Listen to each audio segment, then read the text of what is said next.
پہلی بات تو یہ کہ یہ ملاقات طے تھی پہلے سے، ہم نے فیصلہ کیا ہے، اتوار کو اعلان کیا ہے، اور یہ ملاقات گزشتہ ہفتے ہی طے تھی۔ اسد عمر صاحب بطور وزیر ترقیات و منصوبہ بندی وہ آگاہ کرنا چاہ رہے تھے جو کراچی کے ترقیاتی منصوبے وفاقی حکومت کرنا چاہتی ہے یا کر رہی ہے۔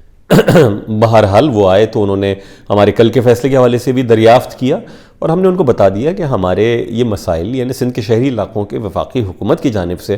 جو ان کے حل کے لیے کوشش ہونی تھی اس میں کوئی ہمیں پیش رفت نظر نہیں آتی ہے، اس لیے ہم کابینہ سے باہر آئے ہیں۔ کوئی پیش رفت نظر آئے گی تو ایم کیو ایم کے پاس بھی موقع ہوگا کہ اپنے فیصلوں پہ اگر کوئی نظر ثانی کی گنجائش ہے بھی یا نہیں، فی الوقت ایسا نہیں ہے، اور یہ ہم نے انہیں بتا دیا۔ پہلی بات تو پیپلز پارٹی کے ساتھ حکومت میں جانے کی جو بات ہے تو ایسی تو کوئی ہمارے ہاں سوچ نہیں ہے۔ کسی سے ملنے کی بات ہے، ہاں جی، سب کے لیے، تمام جینوئن پولیٹیکل فورسز کے لیے دروازے کھلے ہیں۔ پی ٹی آئی کے ساتھ دروازے اس وقت آپ کہیں بند ہو گئے کہ جب ہم حکومت سے علیحدہ ہو کے ٹریجری بینچز سے ہٹ جائیں اور حزب اختلاف میں جا کر بیٹھ جائیں۔ ہم نے فی الوقت کابینہ سے ہمارے کنوینر نے علیحدگی اختیار کی ہے، یہ سمجھتے ہوئے، یہ جانتے ہوئے کہ سندھ کے شہری علاقوں کے جو توقعات پاکستان تحریک انصاف کی حکومت سے وابستہ تھیں اس میں کوئی پیش رفت نہیں ہو پا رہی ہے۔ اب ٹیسٹ کیس ہے حکومت کے لیے کہ آیا وہ ہمارے اس قدم کو کتنا سیریس لیتے ہیں اور سندھ کے شہری علاقوں میں پرفارم کرنے کی کوشش کرتے ہیں یا کرتے ہوئے نظر آتے ہیں۔ دیکھیں، آج کا بھی جو صورتحال بنی ہے وہ 15-16 ماہ میں تحریک انصاف کی جانب سے سست روی، جس کو خالد بھائی نے درست طریقے سے ڈیفائن کیا کہ اذیت ناک سست روی کے باعث یہ صورتحال ہوئی ہے۔ اگر تحریک انصاف سنجیدگی اختیار نہیں کرتی سندھ کے شہری علاقوں کے مسئلوں کے حل کے لیے تو یقیناً پھر ایم کیو ایم کے پاس بھی جو گنجائش ہے حکومت کی حمایت کی وہ کم سے کم ہوتی چلی جائے گی۔ ہم اس لیے اہمیت دے رہے ہیں کہ وہ سب سے زیادہ نشستیں ان کے پاس تھیں، انہیں ہمیں اتنی ہی اہمیت اس لیے دینی چاہیے کہ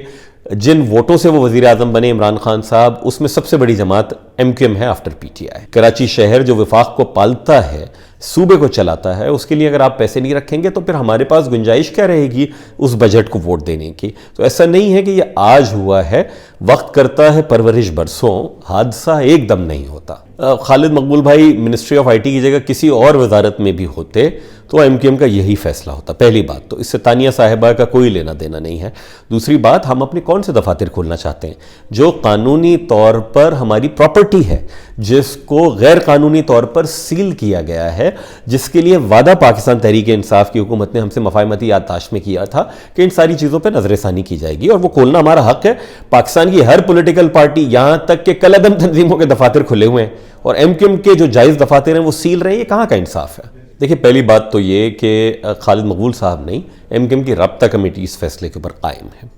اور اس لیے قائم ہے کہ ہمیں کوئی واضح چیز نظر نہیں آئی کہ ہم اپنا فیصلہ کیوں کر واپس لیں۔ آگے کیا ہوگا دیکھتے ہیں۔ تحریک انصاف کہتی ہے کہ وہ وزیر اعظم صاحب سے بات کرے گی، وزیر اعظم یقیناً ریلیف دینے کی کوشش کریں گے، جو کراچی کے لیے، سندھ کے شہری علاقوں کے لیے سنجیدگی دکھانی ہے، مزید سنجیدگی دکھائیں گے۔ ایسا ہوگا تو پھر ہم دیکھیں گے کہ واقعتاً یہ جو سنجیدگی ہے یہ محض کاغذ پر ہے یا زمین پر بھی نظر آ رہی ہے۔ پہلی بات تو ہماری جانب سے شرط نہیں تھی دو وزارتوں کی، ہماری جانب سے حکومت کی حمایت تھی سندھ کے شہری علاقوں کے مسائل کے حل کے لیے۔ جب گفتگو آگے بڑھی تو اس میں وزارتوں کی بات بھی آئی، اور اس میں بھی ابھی وعدہ مکمل آج تک پورا نہیں ہوا تھا جب تک خالد بھائی نکلے ہیں۔ تو دوسری بات، پاکستان پیپلز پارٹی کے ساتھ ہمارے کوئی مذاکرات نہ ہوئے ہیں، نہ ہو رہے ہیں کہ کوئی وزارتوں کی بات ہم سوچیں بھی۔ پاکستان پیپلز پارٹی اگر رابطہ کرنا چاہے گی، ہمارے ساتھ بیٹھنا چاہے گی، تو اس میں بھی ہماری شرط اول یہ ہوگی کہ سندھ کے شہری علاقوں کی جو آپ نظر انداز کر رہے ہیں، جہاں آپ نے غیر آئینی بلدیاتی نظام حکومت دیا ہوا ہے، کراچی شہر میں آپ 1 روپیہ خرچ نہیں کر رہے جتنا یہاں سے کما کے لے جا رہے ہیں،